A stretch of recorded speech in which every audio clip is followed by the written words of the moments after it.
Pitbox Social. This is our first episode, and we are very lucky today to have Seth Thomas with us. I've actually known Seth now maybe a decade. Yeah, roughly. Families have known each other longer because of directly and indirectly. Directly and indirectly. So glad to have Seth here today with us. I'm going to give Seth a minute here to introduce himself and what he's done in the racing and automotive world.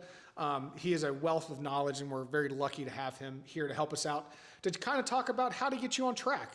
You know, you just bought a new GT3, or you just bought a new RS model from Audi, or a BMW M car, or a Miata, whatever you decided to buy and you're thinking about putting on track. Seth is a wealth of knowledge. So I'm going to give Seth just a minute here to introduce himself, and then we'll get into some of the topics. Yeah, thanks for the introduction, Adam. So a little bit of background on me. I got started doing driver's ed events. I bought a BMW M3 in 1998. I'd had it about 2 or 3 weeks, and the BMW Club was doing a driver's education event, driving day at Road Atlanta, my home track. And I said, hey, I want to get on track. Let's give this a go. Took the car out there, and what do you know? One thing leads to another. Met some cool guys along the way, and they said, hey, let's go racing. Sure, let's go racing. So they built a race car. I went and raced with them. Then I bought a race car, and then next thing, one thing leads down another path, and I start pro racing. And at the time, it was the Speed World Challenge Series. I did that with James Clay and the Bimmer World team. We started out in E46 325s, and those cars, they're super cool to drive. It was a touring car. It had aero on a Toyo RA1 tire at the time. And, we had some success with it, developed the E90 chassis. We were the first team in North America to win with the E90 chassis. That was, again, in the Speed World Challenge Series. Then we switched from Speed World Challenge to the Continental Tire. Yeah, it was Continental Tire at the time. With that, again, it was in the E90. Went from a sprint race format to an endurance race format. And, again, had some success in our first season there. I tied for the points lead, only to finish second because I lost on the third tiebreaker. That's a heartbreak. Third tiebreaker. What were the first two tiebreakers? Most wins and most seconds. So it came down to the last race of the season. I don't remember where we finished, but the team that won, Compass 360, they finished third. We both had the same number of wins, same number of seconds, and they finished third that race. I didn't have a third place finish. So they got the championship. That's crazy. On that one. And it was also one of those to where the reason they got third was because the car blew up with about 35 minutes to go. Okay. Well, we had a problem with our car that put us out of the race for about 30 minutes. If the car would have blown up, if the car would have blown up 5 minutes later, I'd have got one more position and won the championship. There wouldn't have been a tiebreaker. So it was like this whole calamity, of just errors that led to that one. And it was a tiebreaker. So, and then, I've done some endurance racing in Europe. We've done, Spa, Imola, Portimao, to name a few races over there. And, I've kind of been around the sport for a while. I'm a driver coach now. One of my current driving coaching parts is to work for the driving club at Road Atlanta. I'm the resident pro at the driving club. I attend all those track days, helping the members of the driving club to get up to speed, to learn how to look at their data, to learn how to look at video, just little tidbits to help them have fun on the racetrack. Yeah, that was a big part of, so back in, 2018, is when, we brought you on for the driving club. I've since sold the driving club to one of the partners, and Trip is still running it, and it's still a fantastic facility. We'll get into private clubs here in a little bit on kind of how to get on track. But Seth, I really appreciate the intro there. I think that gives people a lot of sense of why you have a breadth of knowledge. And the European experience, we're definitely going to talk about in some future episodes, because if it is actually can be a cheaper way to go pro racing than here in the States. It just depends on 24 hours or 12 hours or a few other factors. But we'll dive into that. Depends on the euro. Depends on the euro, yes. We'll start talking stock trading too at some point. That's right. No, we won't do that. But great. So we're going to jump into the next topic. But the question becomes, what do I do with this performance car? Do I autocross? Do I take it to the mountains, or do I go get it on track? Excuse me. A lot of people start with autocross, which is popular. It's fairly inexpensive. You don't get that many runs, which is a negative part about it. But it's a good way to learn chassis dynamics. You really learn what the car is doing on a street tire and in more of a street driving style. Yes, you're going fast, but the maneuvers can be more relatable to driving on the street, avoiding something in the road, something like that. Yeah, and you learn the quick dynamics of the car. Correct. Versus, sustaining. So you learn car control is really what we're going with. You learn a lot of versus great car sustained control Gs, versus right? sustained Gs Correct. and stuff that you may need on a road course. Correct. So what we're going to focus on here is not the autocross stuff, but we're going to mainly focus on how to get your car on a racetrack. So that's a closed circuit. It goes one way, not on the street. That's a big part of it. Is there's only traffic going one way. A lot of people realize that once they're on, they're like, oh, it's not as scary because there's no one coming at me. We just call it controlled chaos. Controlled chaos. I like that. The street is chaos. We're in a controlled environment. Well, good. So where you mentioned BMWCCA. So there are car clubs. So BMWCCA, PCA North America, or your local region. I think here in Georgia it's called Peach State. Yeah, they do it by the different. Both of these are car clubs. So yes. I know there's like the BMW club. My second event was actually 2 weeks after my first one was PCA or Porsche Club of America. I know there's a Mustang club that I've seen do some track days. I haven't attended one of those. Ferrari Club does Ferrari one. Club does Audi. one. Audi. So pretty much any of the big any of the well-represented sport car manufacturers probably have a car club that's going to do track days or autocrosses. I know a lot like PCA here in Peach State, big autocross country, and they're very competitive even on a national level. Right. But again, we're going to focus on the track days. So if you just bought a Porsche and you join PCA, you should join the car club of the car that you bought. It becomes a wealth of knowledge. You find like-minded people, and you find your mechanic that could be specific if you're not using the dealer. Some people like a dealer, some people don't. That's up to you.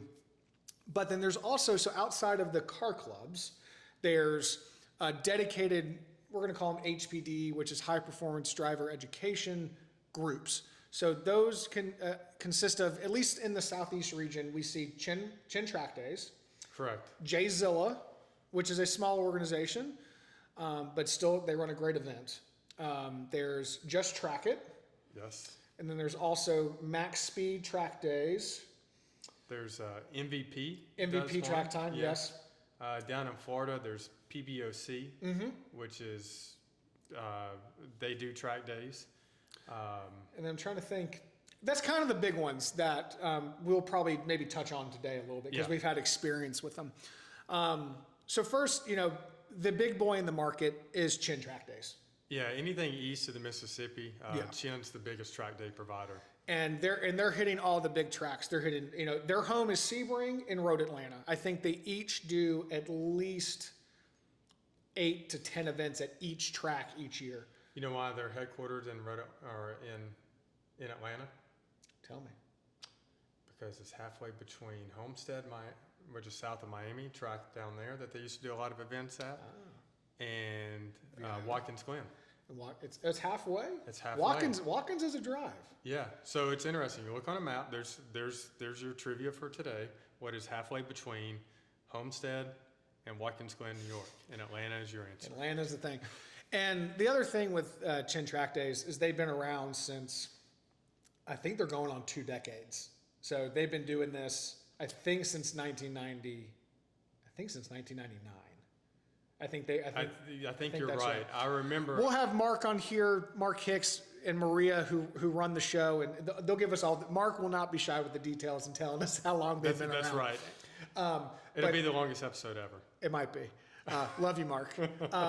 But the reason they've been around so long is because they've sort of perfected the HPDE. No, it's interesting. I actually attended one of the first ones at Road Atlanta. Awesome. One of the first Chin track days at Road Atlanta, and and I remember at the time like seeing how it was ran against the BMW Club, which was my home, my little comfort area that I was in with my BMW at the time, and and I've seen the growth over the years. Yeah. And what I really think about it is at the time they were new to this, they were figuring it out, and then where they are today, it's one of the most well-ran organizations for a track day 100%. that I've been to. Everything runs smoothly. Highly recommend those guys. Yeah, they have a great curriculum, and we'll get into this as some differences between track organizations. Is what things to be looking for. So, curriculum, instructor level, and then also comfort level that you have with other cars around you. So we'll get into all that. But another good group here in the Atlanta area is JZilla. Yes. Really like James. We'll have him on here too. So the big difference between Chin and JZilla, there is a price point difference. Chin, you're paying more, but you are getting more track time. Correct. And so that becomes it becomes an equation. You're spending $800 on a weekend. Well, how many laps or how many minutes are you getting on track? JZilla is really good for the novice and beginner intermediate driver because the price point's lower, and also the younger driver who maybe is not as established in his career enough to spend $800 on a weekend. But JZilla runs an excellent curriculum. They're very stringent on how you move up the ranks, from instructed novice to solo novice to intermediate to advanced, and then I think they even run a race group sometimes where it's some of the events if they lead up to a race weekend at whatever given track they're at, sometimes they will run a race group, which gives the racers an extra test day sometimes. Yeah, we call it race for a racer. It would be call it a test day. So they're a great organization.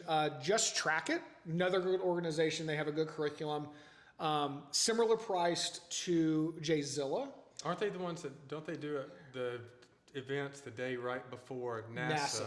Yes. Yeah. So and we'll talk about NASA. This NASA, which is National Automobile Sports Association. I think that's the full NASA name. If not, they'll correct me, I'm sure. Yes. But we call it NASA, not the space shuttle, but the car racing. Spelled the same. Yeah.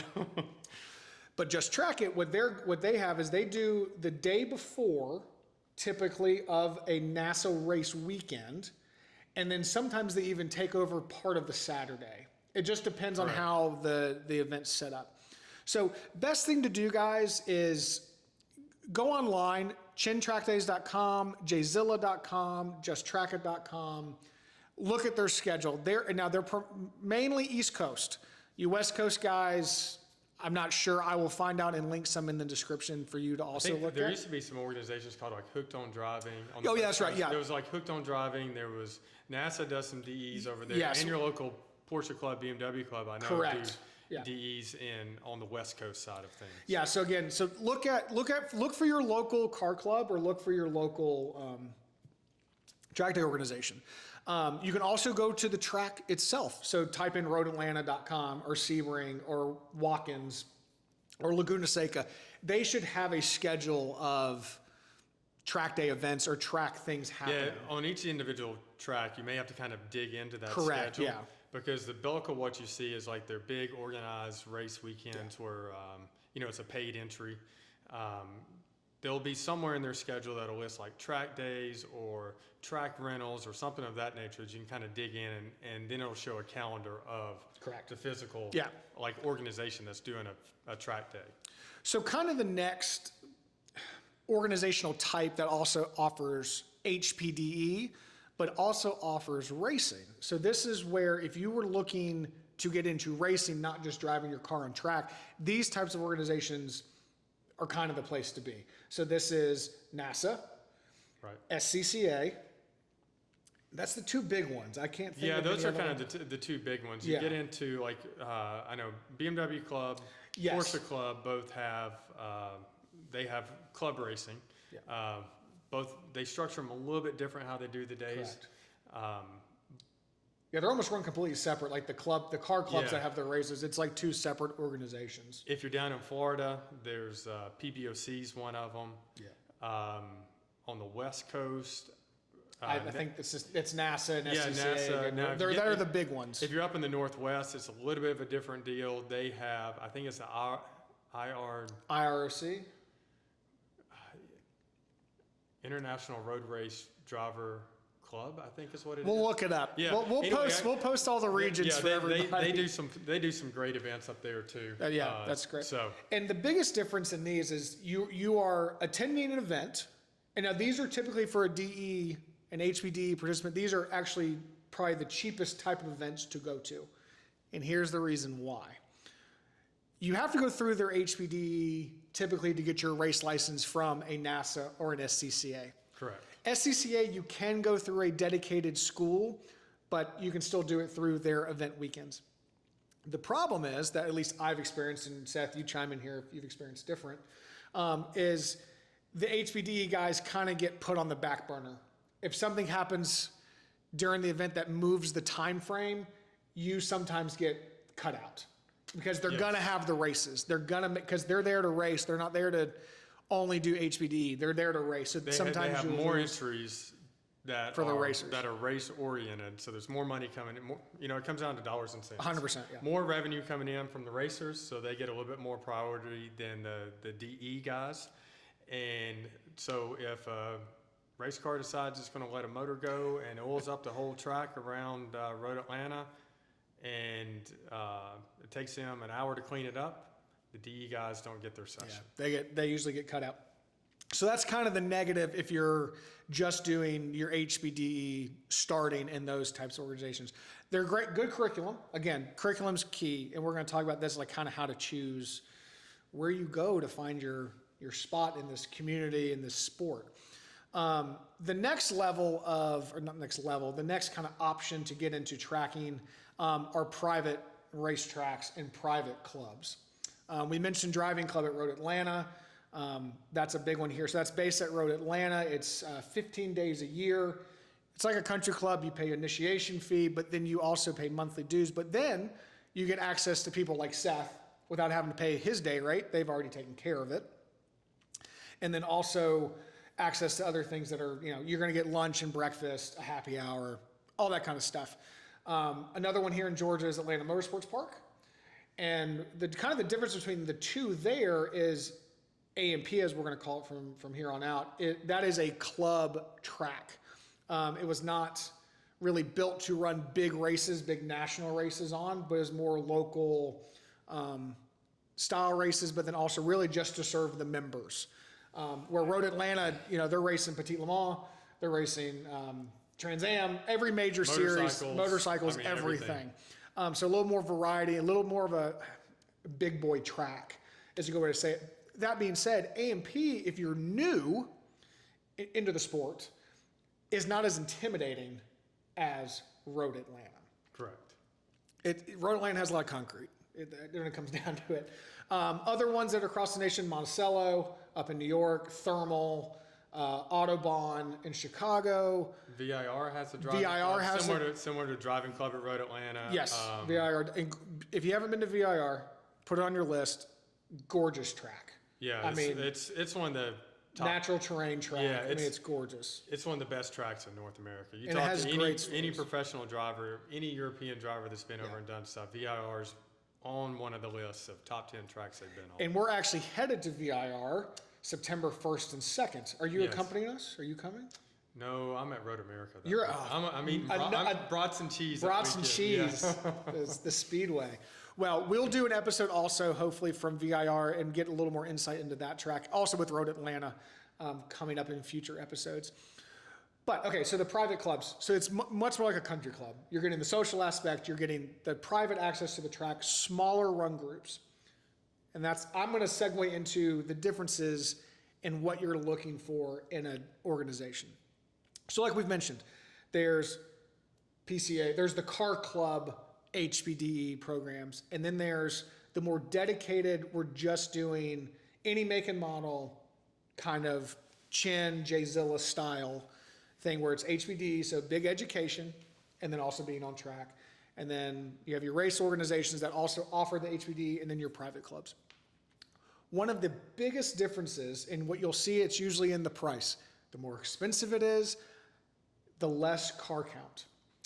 And when we say car count, we mean cars on track per run group. So if you're in a beginner group, we'll just use Chin because it's kind of we're familiar. Well, yeah, and with like the Chin beginner group always sells out, so that Yes. means you're always at max capacity. Correct. Of And I think participants. yes, and this is one of the hard things with Chin is that if you are new to the sport or new to the track that you're attending, you got to register as soon as it opens up if you want instruction. Correct.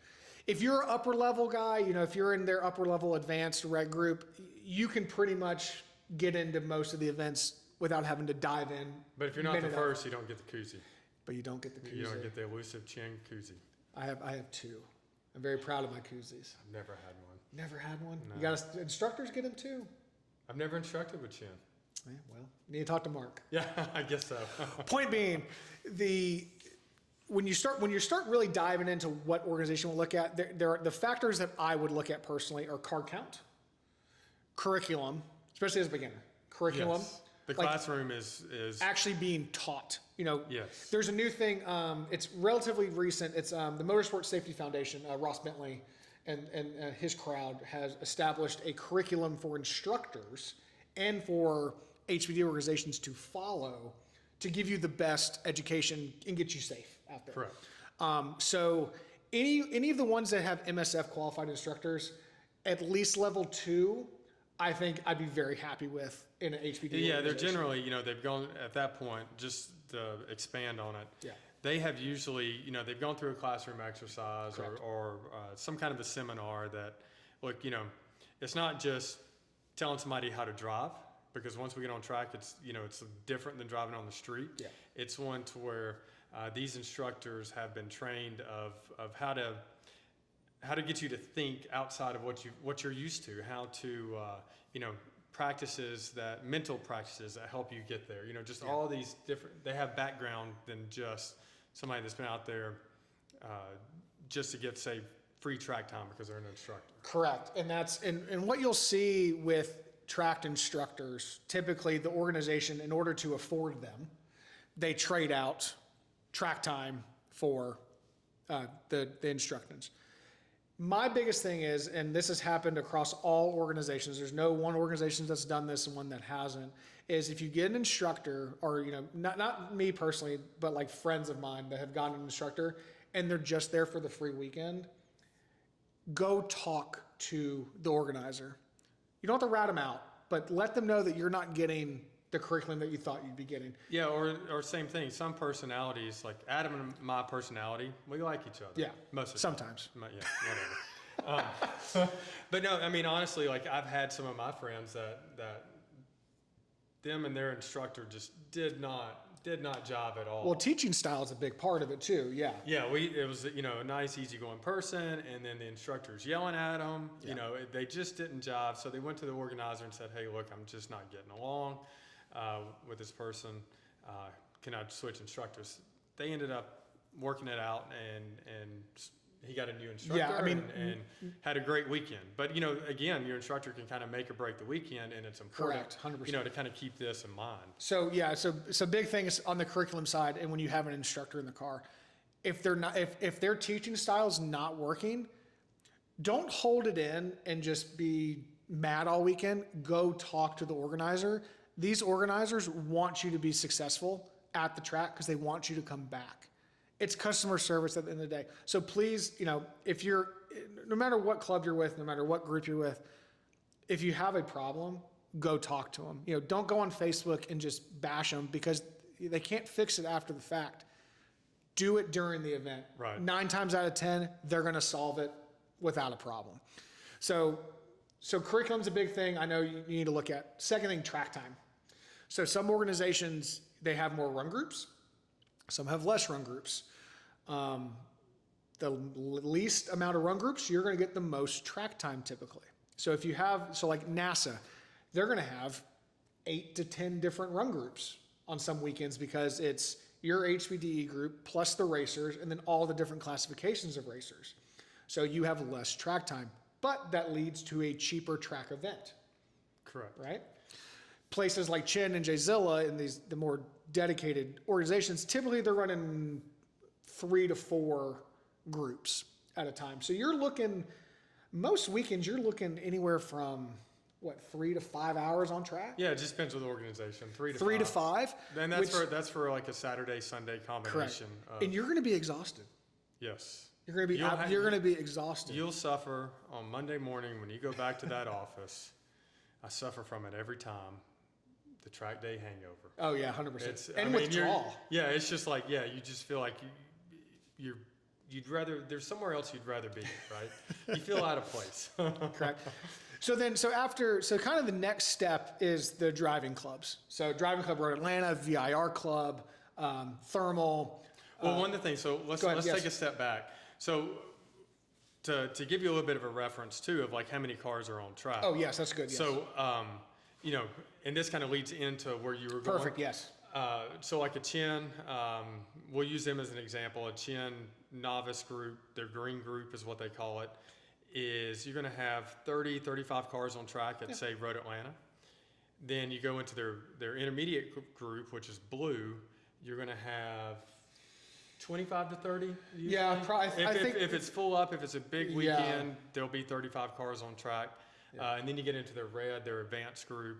The advanced group will have similar type numbers. So, now segue into private track days. So, and also, I should also add, that's kind of most organizations. Yes. Porsche Club, BMW Club, NASA, they all have about that 30, 35 car limit at Road Atlanta because it's tied to cars per mile. Yep. What they feel is a safe number for their speed. That was kind of my next point. So like when we go to Sebring, so typically I go to Sebring with Chin, their first event in January almost every year because it's not cold. Right.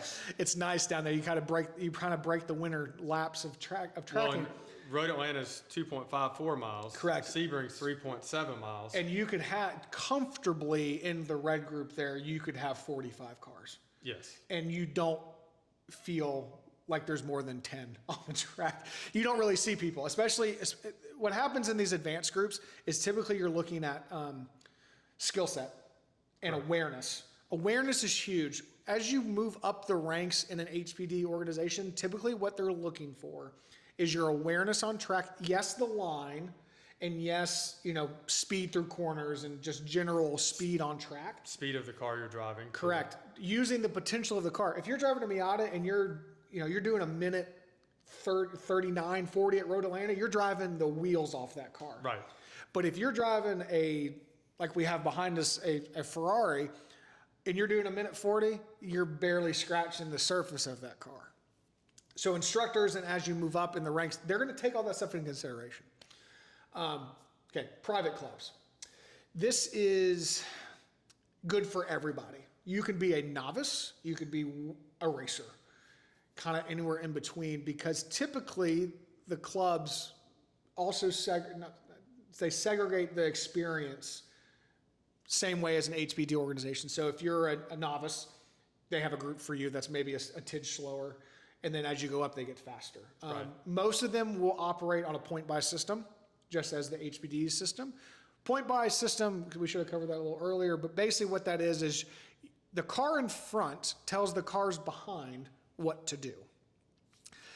Now here in the States, we typically use hand signals and turn signals, and we tell the car behind us where to go. So hand out the window to the left or over the top to the right. I'm telling the car behind me, pass me on the right or pass me on the left. Same thing with turn signals, 3 blinks to the left, 3 blinks to the right. And it's typically the direction of the next turn you're approaching. Typically, yes. Not every track's like that, but typically 8 out of 10 times it's whenever it's coming up, you're gonna, if the next turn is a right-hander, you're gonna send them to the right side of your car. Now, if we have European people watching, which I hope we do, they do it a little differently, and Seth can attest to this. I put my left blinker on because they run windows up typically. A lot of U.S. organizations run windows down. 3 blinks to the left or to the right means I'm going to the left or I'm going to the right. Yeah, they follow more of street laws Correct. of what we would do on the street. You know, if I'm going to the left, I'd put on my blinker, indicate I'm going to the left, and it's free for you to go around me on the right. That's how they do it in Europe. Yeah. And what's interesting on that is in some of the races I've even done over Mm-hmm. there, it's the same thing. Like, you know, if I've got a faster car coming up behind me, you know, I'm in a GT4 car and a GT3 car is coming up behind me, I will indicate I'm going to the left, Yep. you pass me to the right, and we coexist safely. That's right. Coexistence is a great term for track day Yes. driving. But yeah, so but typically in the U.S., if you're the front car, you're telling the rear car, go to my left or go to my right, or using your blinker correspondingly. So, but there are other private days that maybe don't have that. The term would be open passing. Typically that's for racers or for guys in factory prepped race cars. It's Right. typically what there is an an organization that David Murray Track Days. yes. That We'll you get to can- him in a minute. Yeah, you can do, and yeah, that's a little bit more advanced, but their sessions are geared towards open track, and passing is supposed to be with a point by, but when there's a lot of race cars on track, there's not a lot of point by. So private clubs, you're joining a country club. That's what at the end of the day, you're joining a country club. Typically, what the private club gives you is flexibility. Most of the DE organizations are running on weekends, Saturday, Sunday, maybe Friday, Saturday, Sunday. Yes. Depends on the structure. What I have seen and experienced, most of the private clubs are going to run during the week. So if you're able to take off on Monday or a Tuesday, or you create your own schedule, the private club might make a lot of sense for you. Or if you're trying to keep your run groups as small as possible. Like the past few driving club events, we've had 10 cars in some of the run groups. Yeah, I think about 15, which is not. Yeah, not so a you're lot of cars. talking 30 to 40 cars at the event, which Yes. when you've gone from an event that has 200 cars at it to an event that has 40 cars at it, it's a lot more open track time, a lot more time to test and tune a little bit. A lot more quality track time, which will kind of quality versus quantity. Correct. That's a big equation, quality versus quantity. And that's where you got to do that equation yourself. You got to look at the price and what you're getting and, try out a few of these different clubs. Just because you started with one doesn't mean you can't go to another. They're not going to ban you from the other one for going and trying out something different. But on the private club side, so you're getting more of the social aspect and Right. some smaller run groups and stuff like that. But there is an expense to that. So that is your most expensive level of doing this, but it could be the most convenient for you based on your situation. Right. I know with driving club, at the end of the day, if you do all the driving club events in a year, so that's 15, you're about the same as doing all the chin events based on price. Yeah, basically, and that's excluding the initiation fee.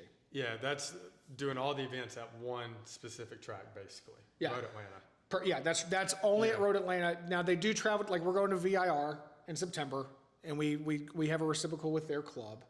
And then we travel with other organizations based on where we want to go. Right. Be it, if you want to go to Coda or if you want to go to Watkins Glen or wherever. So those are the types of organizations that you can look for. So again, look at, if your local track, for us it's Road Atlanta, we can look at roadatlanta.com and look at the track calendar and try to find who's there. Or we can do a search of Chin, Track Days, JZilla, whoever the local area provider is, and what tracks they're going to. And then also, of course, NASA and the other ones. So kind of the next thing we want to talk about is what should you bring to the day? You're new to this. You don't know what to expect. Now, sometimes you get a nice email. I know Chin is good about this. I need to talk to Mark about becoming an advertiser because we're just talking about Chin a lot. But the reason that is because I like James from JZilla and I like Nabil. I like all the guys, but they've just been doing it the longest and they got this down to a science. It's the one we have the most experience with. Correct, too, 100%. Yeah. So, what should you bring to a track day? You just bought we're big Porsche fans, so we're going to say Porsche. You just bought your Cayman, right? So you don't have a lot of trunk space, right? Or I can give you an example. I still remember when I bought my first M3. What did you bring to the track on your first day? Nothing. You brought nothing. I brought a helmet. You brought a helmet. Because Well, I didn't know. That's good. So yeah, first thing. That's the most important, the brain bucket. Have a helmet. We're going to have more episodes about talking about helmets and safety devices and stuff like this, but the number one thing you probably need to bring is a helmet. Now, some organizations will rent you a helmet, so you don't have to bring you don't have to spend a basic helmet's going to cost you $500. Yeah, right. So some you can rent from. And let's talk about helmets too. You're probably going into this, but we're going to go into it. Yep. Good. One of the things with helmets is now this one is obviously this is a Stilo 8860 with the visor and all other types of fun stuff. Yeah, so you don't need one this fancy for your first DE. This is about, so for reference, this is about a $6,000 helmet at the end of the day. Yes. The $500 helmet is just as good as this one for your first event. The big thing is you can't use a motorcycle helmet. They don't allow motorcycle helmets. It has to be it's a Snell 2020. So you can, so if you went and bought a helmet today from Discovery Parts. Yeah, and Snell is a rating agency. Ron at Discovery Parts, will plug him in the thing. He'll love that. But Ron's a wealth of knowledge. He can hook you up with, he's going to come on he's going to come on an episode, and it'll be 3.5 hours, and it'll be great. We'll have to have dinner served because he loves to talk, but we love Ron. And it'll also be comical. It'll be hilarious. There'll be some kind of weird trivia question in there. So give away something. Yeah, give away something. So stay tuned for his trivia question. Yes. It's always something off the wall. Something. It could be mathematical. It could be racetrack. Could be anything. Point being, so helmet, Snell 20. So right now, if your buddy gives you an old helmet, as long as it's a Snell 2015 or newer, you're good to go. And you can find that. It'll be on the inside of the helmet. There will be it'll be tough to see. I can't. I'll try to show a picture of it. I'll take a picture of it and put it here, right here. So you'll look for this sticker, and it tells you what it's rated. Now, the $500 helmet and the $10,000 helmet, if you're looking at a F1, not an F1 helmet, but a Schuberth helmet, they'll all have an SA 2020 rating. So they're all good enough to beat that rating. So helmets, and we'll have an episode on helmets because it gets crazy. But when you start buying more expensive helmets, it's the lightness of it, the impact resistance, some comfort. We'll call it fiberglass versus carbon fiber. Correct. Yeah. And there's some fiberglass helmets that have a carbon fiber look on the outside, but they're not actually fully carbon fiber. But the basics of it are the Stilo 8860, I think, is about a 1,500 gram helmet. Yes, it's the weight of it. Yes. The weight of it's about a 1,500 gram. Correct. Versus the $500 helmet is probably going to be, I'm making this up, so don't quote me on it, but it's probably somewhere between 2,500 and 3,000 grams. It's like double the weight. It is if you go to Ron's store over in Dawsonville, if you're local here to Georgia or the Southeast, if you go to his store, he's going to hand you the two ends of the spectrum. And and it's not to show you, it's not to be like, oh, you need to buy the most expensive one. Here's the difference. Because thinking about it, your head weighs about 8 to 10 pounds. Now you're adding another pound or 2 or 3 pounds to your head. And so, and the unfortunate collision, well, now you have more momentum with a bigger head.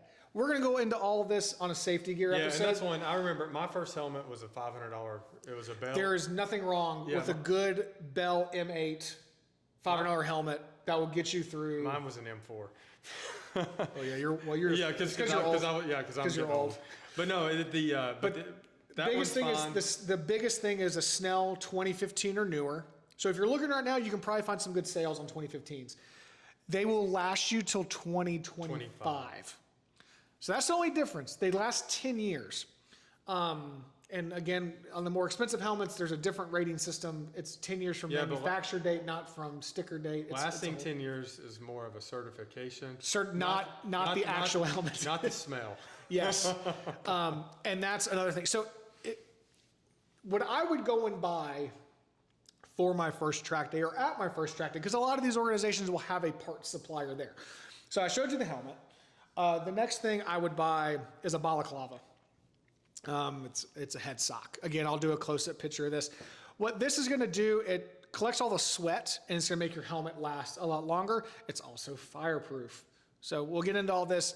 In a street car, again, this is my opinion, no advice here, but as long as you have long pants, preferably like jeans or cotton, closed-toed shoes, long sleeve shirt would be preferred over short sleeve, but depending on when you're doing it, if it's August and it's 120 outside, I can see a short sleeve shirt. Yes.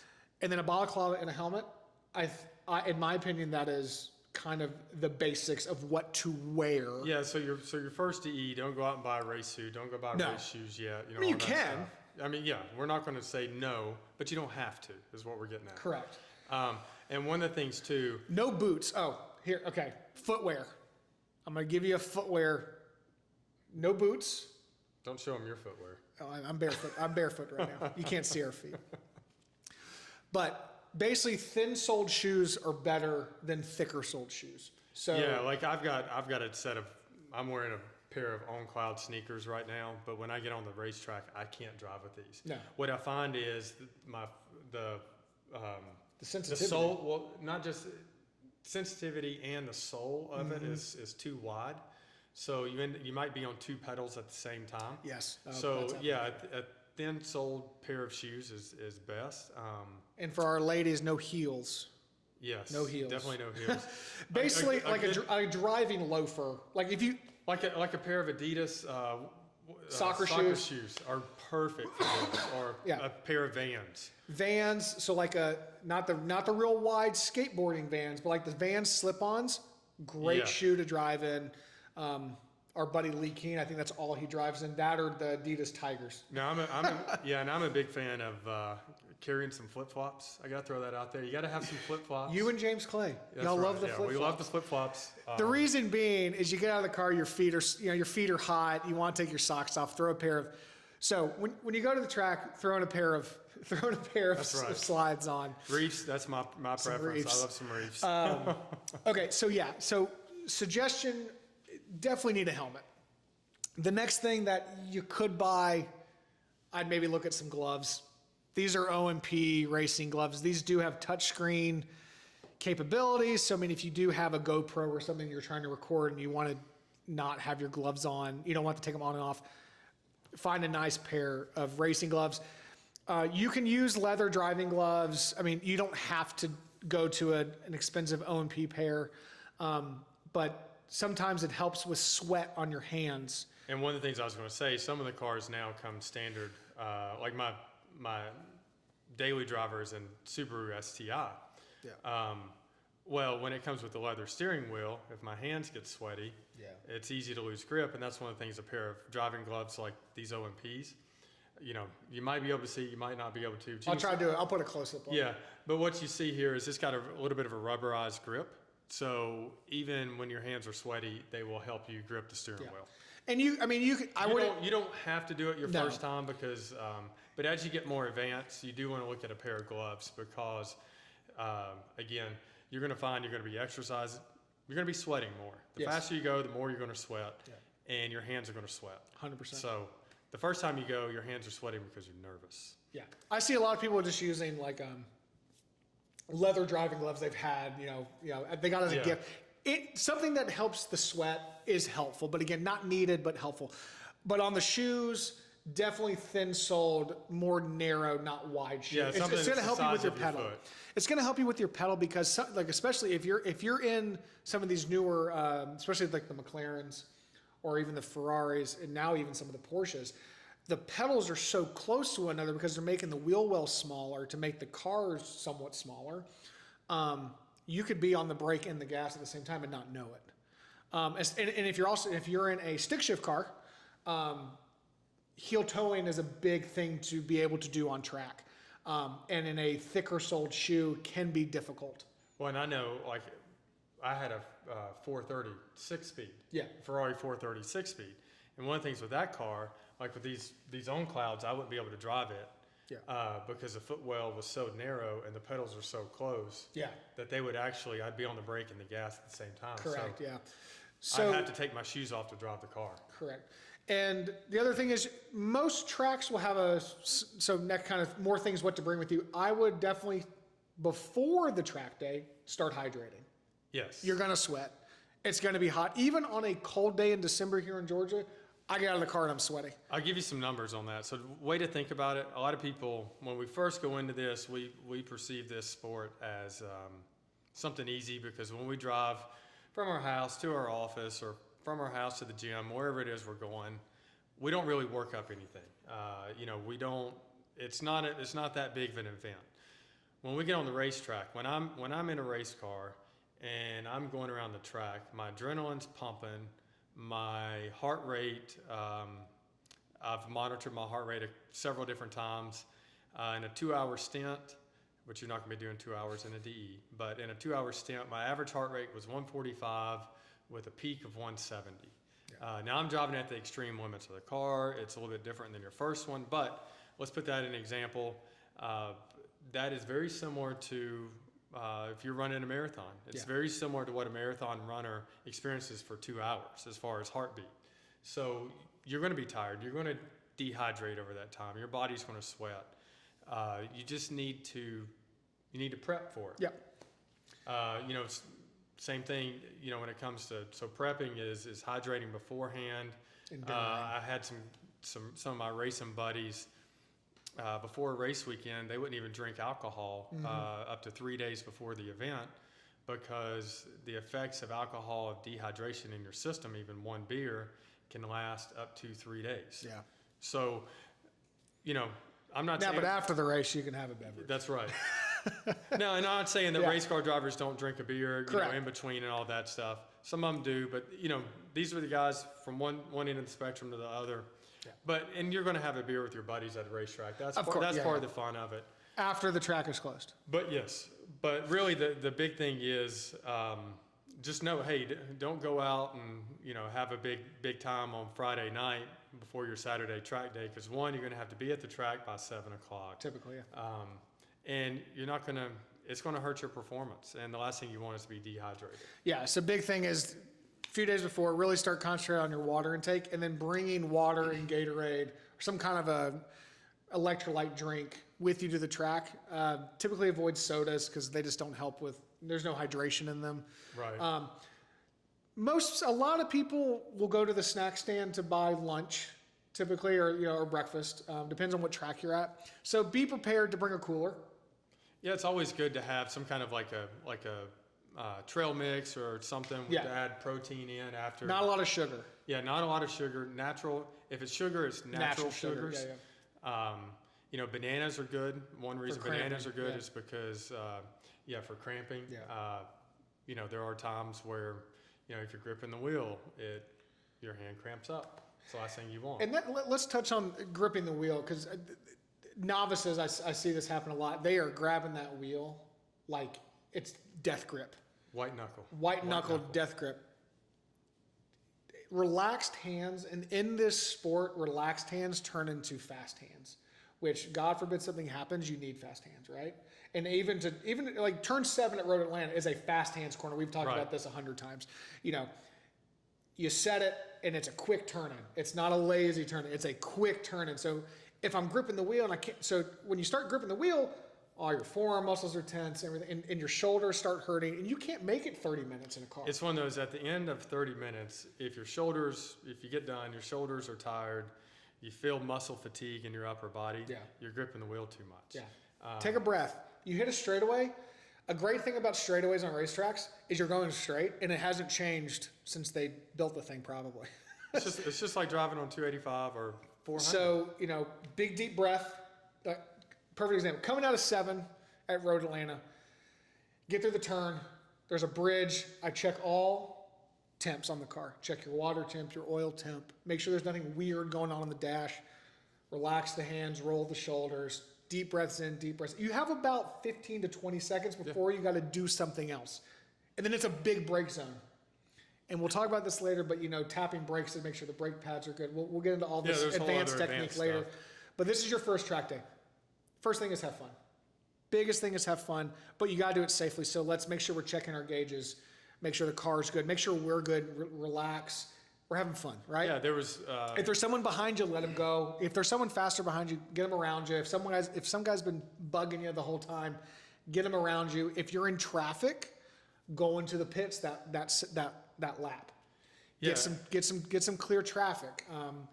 Again, your instructor should kind of teach you these things, but for people who've been doing this for years, we try to give this advice to our friends that are getting new to it, or even people we just met. You know, like, hey, it's fun. Take a breath. Do not worry about lap times. And plus, part of the breathing part of it too, going back to that, is like Adam, when he was talking about being on the straightaway, pro driver Joey Han, you know, Joey's won tons of races, 24 hours of Daytona, Le Mans, 12 hours of Sebring. You know, he's a cool guy.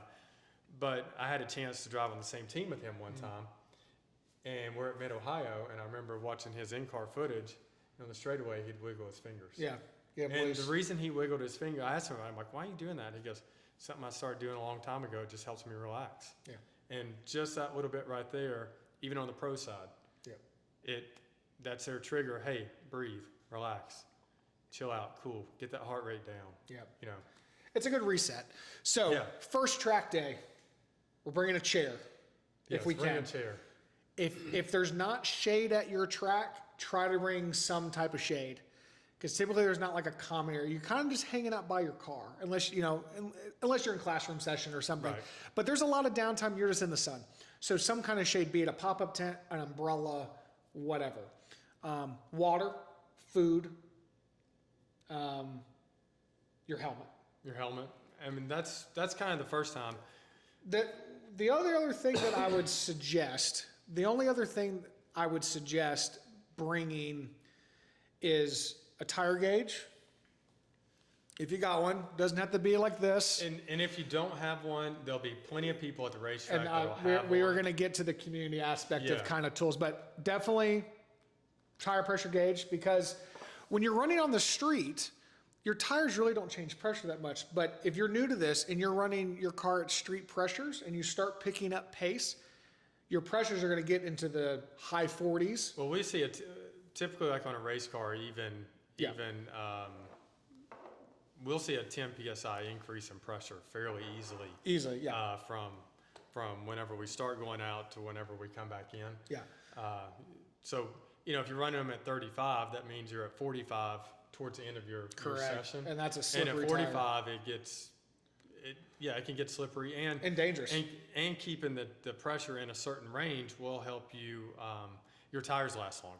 Correct, yeah. So basically when you start the hobby, usually your routine is you get out of the session, take your helmet off, cool down for a second, and then check temps. Some people get right out of the car and check tire pressures.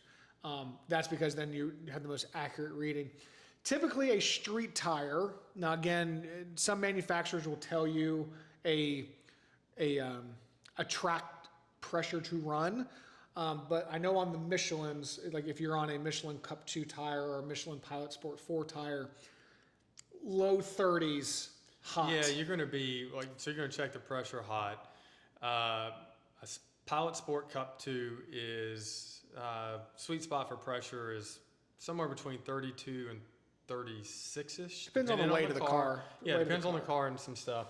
So, but that's a good guideline, right? Anything over that, you're going to see the tire get slippery. Yeah. Now, the flip side of that is the Cup 2 architecture of the tire is geared more towards tracking the car. It's a very aggressive, very performance-oriented tire. If you've got a Miata that's got a set of Falcon, whatever, street tire, anything that's tire, anything that says all weather or all season, they are going to get very hot very quickly. Well, and the other thing is you got to watch pressures. They don't have the temp rating, right? So, but you typically run those higher. Is where I was going to go with it. Yeah. Is with those you run them. You might run those 40 psi. Yeah, hot. Yeah. That type of a deal. So you can't say, well, this Ferrari's got Michelin's on it and he's running them at 32. Why is my Miata okay to run at 40. A lot of factors. And this is a lot of the information that you'll learn through some of these organizations. They're going to teach you. We're just kind of hitting the surface of it, but that's why the tire gauge is important. Tire gauge is important because if you notice that you're getting over or understeer, we're not going to get too deep into that, but when you go through your curriculum, they should teach you about over and understeer. Oversteer, the back of the car is coming out. Understeer, you can't turn.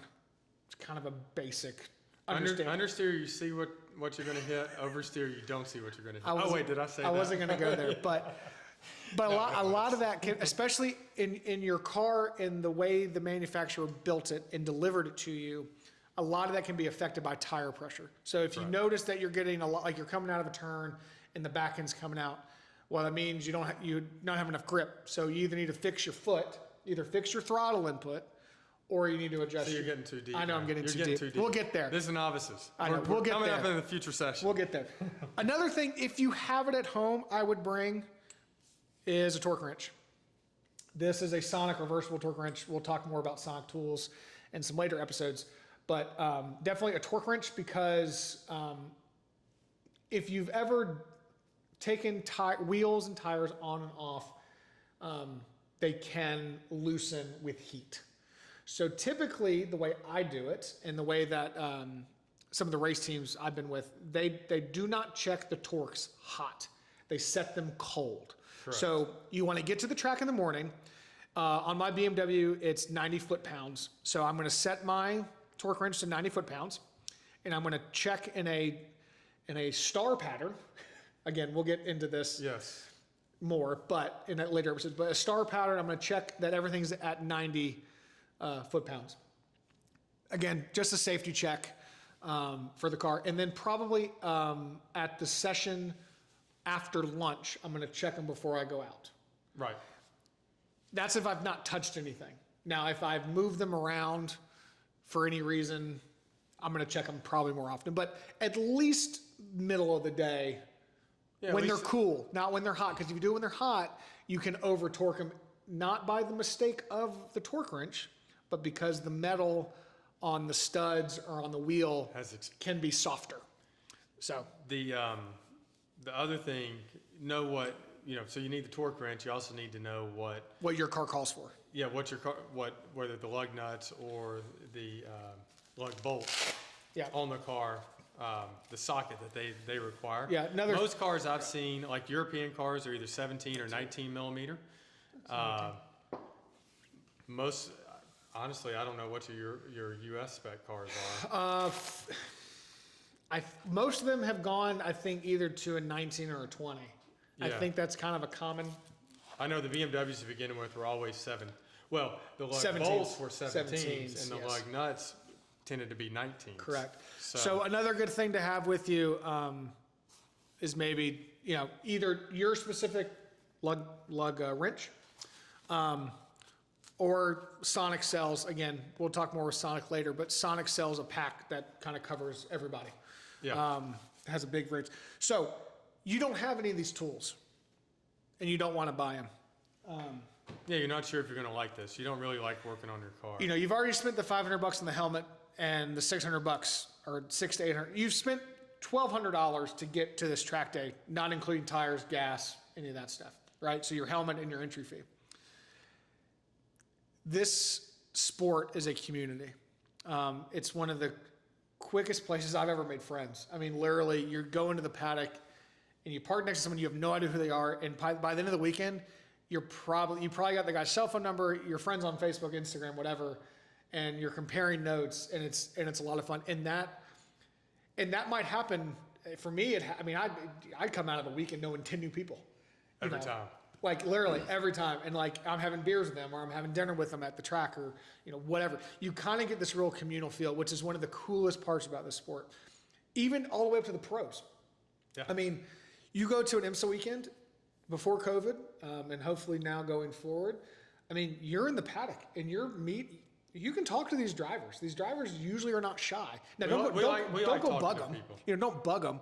But if you see them walking, don't be afraid to say, hey, they were probably where you were when they started. New. or they were karting. You know, and that's a whole other topic of conversation. Like I said, we're gonna get kind of not gonna get too deep here, but we're gonna scratch the surface of a lot of different things. But it's a great communal sport, and so if you don't have the lug wrench or the tire pressure gauge, I guarantee you the guy 2 cars down does. And or if he doesn't, if the guy he knows someone who he knows does. somebody that does. That's one of the things. Like, and again, what Adam's talking about, and that's kind of how I got started on the racing side. Yeah. Was I actually the BMW Club event? I met a guy that was my age. He actually was one of my first instructors, and you know, we hung out. Yep. We went to dinners. You know, we even in between track days, we'd go to dinner and hang out or call each other. You know, see what was going on, talk cars, talk performance, whatever. And then he decided to build a race car, and I went racing with those guys. So, and even to this day, still a lot of my best friends and a lot of the friends that I've met in the last few years have all come from track days. That's probably all my friends have come from track days recently. I mean, after college, that was kind of the next thing where I had a community that I was seeing once a month. Right. And then once we built Driving Club and then started doing those days, you know, you're seeing them every 2 weeks. And it's just a great look. And you meet, you know, listen, if you're a business guy, this is not a cheap sport. It's just not. You know, you can do it on the cheap. I don't suggest it, but you can.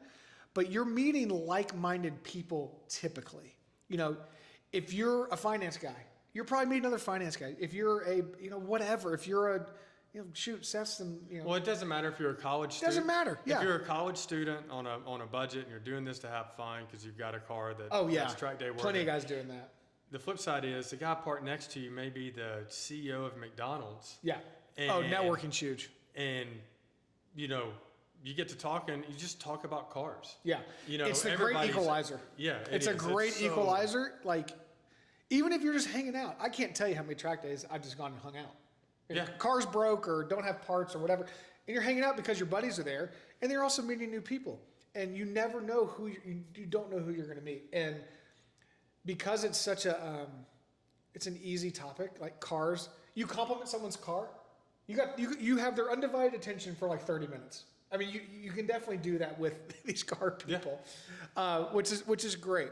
So, first track day, we're going to hydrate, we're going to have fun. We're going to meet people. We're going to check our tire pressures and maybe torques if we have the tools. If not, we're going to ask and meet some new people. And and if worst case scenario, you can ask the organizers of the event. Yeah, They'll either know somebody or a lot of them carry around torque wrenches or tire gauges, and they're more than happy to help you with that. As someone who's run track days before and has also attended track days before, the best feeling is someone coming into your organization, not doing it before, and leaving that first day on cloud 9. I mean, just like that makes you. Even if you don't make any money that weekend, it makes you feel so good that you're going to still run another event, and that's what's so cool about this whole community. Okay, so we've kind of told you what you need to do. Now, what about your car? Before we started taping, we kind of were running through what we think, you know, on a brand new car you would need versus maybe you have a 5 or 10-year-old car that's new to you. What you would need. Either one, great cars. Oh yeah, no, there's plenty of great used cars. You don't have to buy the latest and greatest to have fun at a track day. Yeah, so let's take, you know, I'll use my WRX. Perfect. We'll use that as an That's example. a great one because it's a great performance car. Because it's a good performance car. Great daily. Great daily. Mine's a 21, and so it's brand new. So for it, I know the brake pads are good because there's plenty of thickness on them. I know the tires are good because it's brand new. The oil in the car is fresh. You know, coolant's good. Versus, let's say, I just bought a 2005 WRX STI. Yeah. So it's used. It's got 100,000 miles on it. It's got some performance mods to it. But what do I check on it? Yeah. And, you know, we're not sure about brake pads. We're not sure about brake rotors. We're not sure about when the last time any of the Oil was fluids, changed. yeah, Yeah. any of the fluids were changed in it. So where do we go from there? So most organizations are going to provide you what the industry term would be like a tech sheet. And what this is what they've deemed that you need to check to make sure the car is track worthy. Typically, that's going to be, tire wear is good. You have tire tread. You have at least 50% brake pad. You're above minimum thickness on your rotor. No cracks in the windshield. Windshield is a very big protective item. They don't want cracks in the windshield. Well, it's also structural on the car. Yes, especially a lot of the new cars. A lot of the new cars, it's a structural item. No exhaust leaks, no oil leaks, no diff leaks. Stuff. It's usually about a page worth. It's pretty simple stuff. It's a lot of things. Even if you don't know anything about cars, you're gonna know the terms. You'll know the terms. You can take a peek under your car and see if like fluid's leaking. You can look at your tires. It's pretty simple to see whether there's tread or there's no tread. Yeah. So my suggestion, especially as someone new to the sport, unless you are a mechanic, is probably to have a mechanic look at the car to do the checklist. Now, you can go to your local mom and pop. I would suggest finding a performance shop that specializes in your car. Be it a Porsche, be it a WRX, be it whatever. Go to that performance shop because they're gonna be the ones that have done this type of stuff before and know how long. Okay, you have 75% brake pad left. You'll get 2 weekends at it. They'll have that kind of suggestion on when you need to do your maintenance items. And it's also one of those where if you take it to the dealership, let's say you took it to a dealership. Some right? dealers will do it too. And you do, well, say you've got 30% brake pad left. Well, they don't replace them until there's 20% Correct, left, right? yeah. So they're going to say, oh, you're good on brake pads. Versus the performance shop will say, 30%, you might not get through the whole weekend with 30%. We suggest You won't. Just a quick. If you have 30% brake pad, you will not get through a track weekend, even as a novice. So that's why we suggest find a performance shop Yeah. that works on your car because Correct. There's certain differences of street driving versus performance driving that they'll know the difference, know what to look for, so that when you show up at the track, the car is ready to go. And they'll probably have the parts. That's the other thing. So Or they can get them quick. Or they can get them quickly. Not that AutoZone can't get you parts, but they're probably not going to be. We'll have a whole episode. We're going to bring in Essex Race Parts to talk about brakes on a later episode because there's a whole. And again, we could have hours on brakes. That's just the easy one that most of the time that we see. Most of the time, when people come in, they don't have they running out of brake, and that's typically either the brake pad. Sometimes the rotor thickness, most likely it's going to be your brake fluid. Yes. That's typically what most people see first off as a performance issue with the car. Not so much a new car. So, a new car like Seth's 21 WRX, or if you're in a, anything. These are all keys for your first first event. Very first event. Yeah. When you get to doing on my race car, I'm bleeding brakes every 3 events. I'm putting fresh fluid in. But for a novice, you don't need to do that unless it's an older car that you don't know the last time the brake fluid's been changed. Because if water gets into the brake system, which again, we can have a whole discussion on that. If it hadn't been changed in 10 years, then water's probably in the system. Yeah, typical brake fluid, even on the street, is good for about 2 to 3 years. Right. Then you want to change it. If you're tracking the car more often, you're going to change that with a quality brake fluid, SRF or a Motul 600, at a minimum once a year. And it's usually what they call a DOT4, DOT4. Yes, DOT4. Now, if you buy a new GT3, it probably has a high performance brake fluid anyway, so you probably don't have to touch that. And again, that's now like the WRX, for example. Yeah. And even with that car, that's one where the brake fluid in it, I don't know what Subaru uses in it. Yeah. But if you don't need to change it for your first one. Correct. But you need to have it in the back of your mind, hey, for my next, when I get to a certain speed or when I get to a certain comfort level, I definitely need to start thinking about Correct. that before that event. Yes, that becomes a safety issue for me. Right. That's 100% a safety item. So like if I'm gonna spend money on a modification, that one makes 100% Well, sense. and let's talk about too. So why aren't we talking about this, Adam? Because Why are we talking about? well, because brake fluid, when we're on a racetrack at Road Atlanta, the STI will get up to 130, 135 on the back straight fairly easily. When we go down into a turn, what happens when our fluid gets hot? Expands. It expands. Well, what happens on the brake pedal? We lose it. Gets mushy. It gets mushy. It goes to the floor. We don't have. That's a very very technical term of mushy brake pedal. That's like Jamie when you're talking about wine. Yeah. We were in Napa one time, and all the vineyards were like, oh, this is a Jamie flavor, and you're going, okay, whatever. But Mushy. Mushy. But anyway, so the brake pedal goes super soft. The car's not slowing down. The more you press on it, the worse it gets. That's why we're talking about that. Yeah. Will that happen your first day? Probably not. Will it happen your second day? Probably not. But start thinking about these things. Start getting those wheels turning on. There are certain modifying your car. We'll have another episode on this, but I believe there's a process to it. Safety items first, and then performance. It's kind of that's my basic philosophy on it. Yeah. Some people not, but I like to be secure in the car. I like to make sure the car's going to stop. So brake pads, fluid, rotors maybe. I like to know that I'm secure in the car. So if I do go to a half cage or a full harness, that I'm in the proper belts. And if I'm not in a proper belt, then I'm in a 3-point belt and probably buying a Simpson. I don't have one with me. The Simpson R3 that helps my head and neck stay together like a Hans device does for a 5-point. I do have a Hans. I'll show Hans. Yeah, you show them the Hans. This is a Hans device. This attaches to the helmet, and what this does is it keeps, if you're at a 5-point or 6-point harness, it keeps your head and neck together in the event of a crash. Ron, I'm sure, will have a better explanation of this. But again, safety items. You can replace a car. You can't replace yourself.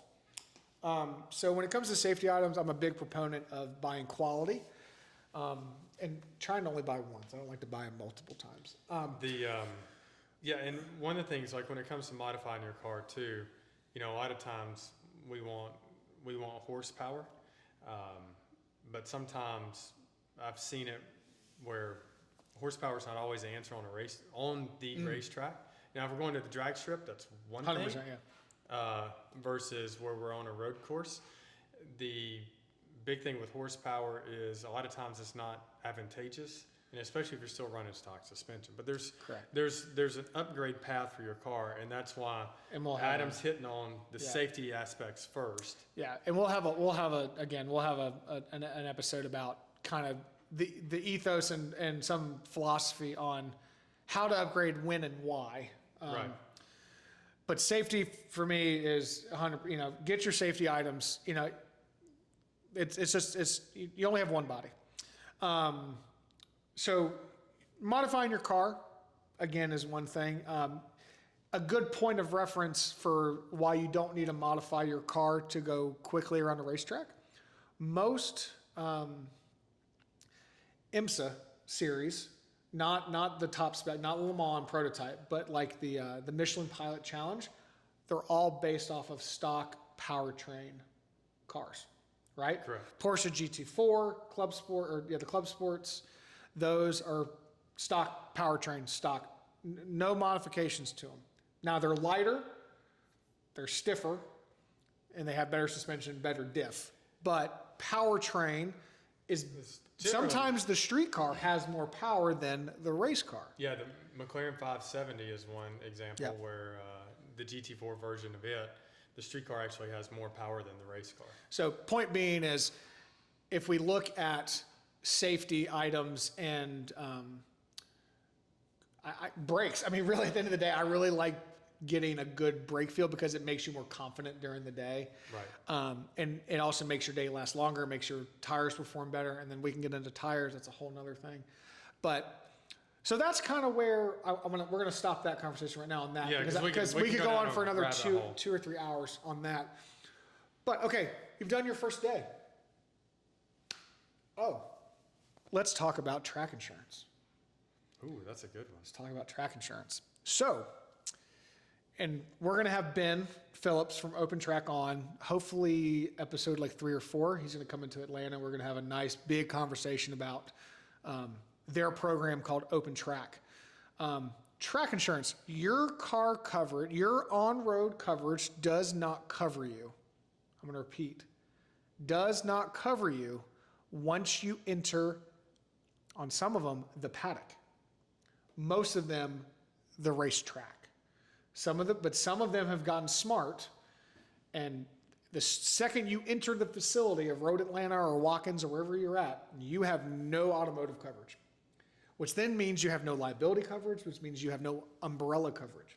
Do you know why these events are not called racing? They're called high performance driver's education? I have one story for it. What's your story? Because they insurance used to cover it if it was a driver's education event. Correct. And I know some guys that wrecked their cars on the track, claimed it on their road policy because it was a driver's education event. And guess what? Insurance gets smart. That's why insurance is they are actuaries. If you're an actuary, good for you because you're making a lot of money to run numbers and you figure out all this kind of stuff. They will not cover you. Right. So there are specialty insurers. Open Track is one of the best, if not the best, in the industry currently. Super simple. It's the one that's most readily available. It's easy for any user to get. The one key to an Open Track policy, and you can sign up for it online. Yes, it's 100% online. And it's super easy. Yeah. But the one key to that is you have to sign up for it before the green flag drops for the event. For the day. Yeah, so it's definitely, so like if the first session, not your session, but the day starts, the first time a car goes on track, you got to have it by then. What's great about it, on your phone, opentrack.com, you put in some basic information about yourself and the car. It's agreed upon value. So, and I think they cover up to $500,000, which I know the other people in the space only cover up to $150,000. Correct. So your new Porsche GT3, your new, almost any Porsche now, unfortunately, is going to, or any high-end sports car, you're at the top of that limit. And the last thing, and we'll talk about this with Ben, the last thing you want to do is underinsure your car when you're on track. Just like on street, there are some things that if you underinsure, the insurance company can buy your car out and then sell it because it's their insurable asset. It's a whole thing. So you don't want to be that guy. Point being, you can insure your car for physical damage. And the best way to do that's Open Track, opentrack.com. I think a typical weekend, if you're in a BMW M3, a newer one, say it's $75,000, I think it's maybe $600 for the weekend. That sounds about right. It varies. It depends on what track you're at. Depends on how many days you're doing. The other really cool thing they do is they do an annual policy. So I have one, and it's great. You pay one fee. You can pay it monthly or lump sum. You save some money if you pay it lump.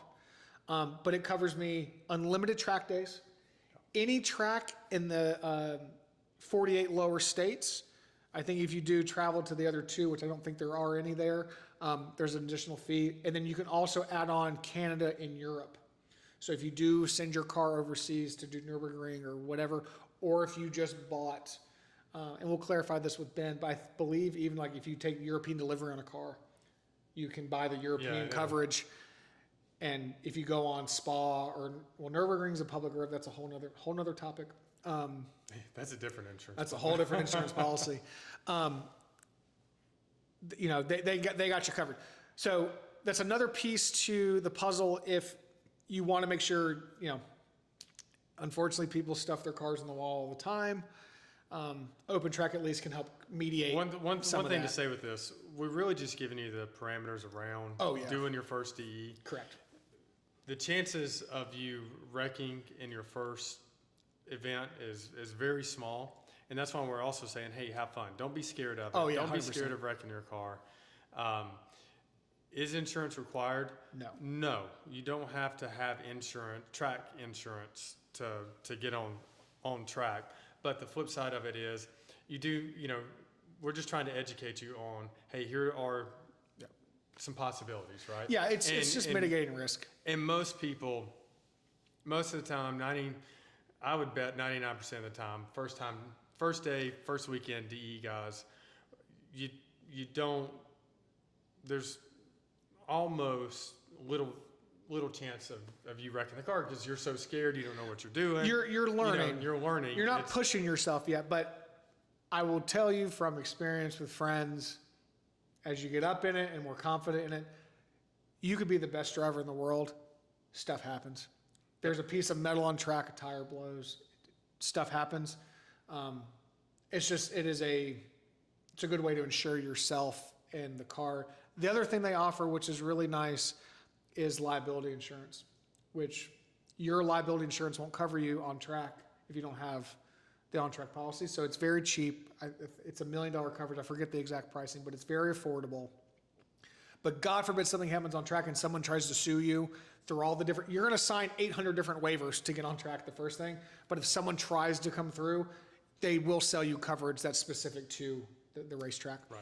So guys, to wrap up, if you have any questions, please reach out to us on Instagram, on Facebook, at Pitbox Social. Seth's Instagram will also be here. He's at Racer Seth Thomas. Reach out to him. I'm sure he'd be happy to answer any questions if you need. Wealth of knowledge. So he does offer track day coaching. He will travel almost probably anywhere. So So if you need some expertise in your car, he's a BMW Porsche kind of specialist, I would say. You don't have your other car here today, which I wanted to show off, but we'll show it off in a later episode. Modifying your car. Yes, modifying. Yes, actually that'd be a great one because our people at MCS that we love so much and at Dundon, we'll definitely talk about them. Yes. Some other things. So coaching. So we're going to have an episode on coaching. So Seth will come back. We'll also have Tyler Hoffman on to talk about his program that he does. Another good one coming up for novices and intermediate. We're going to talk about some data and video and how you can use it to better your driving without a coach in your right seat, and also how to use it after the event by sending it to your coach. Right. I've done that a ton. Me and Seth probably do that every other event or so. If I have a question, I shoot him a lap or two of a video and he helps me kind of go through it. So we'll talk about some data systems that you can put in your car, from kind of on your iPhone inexpensive all the way up to some pro level stuff that is pretty trick. Other than that, guys, we're going to wrap it up here. Seth, I really appreciate you coming, and we'll have you on again. And guys, y'all have fun at the track. If you need us, you know where to find us. Enjoy, stay safe.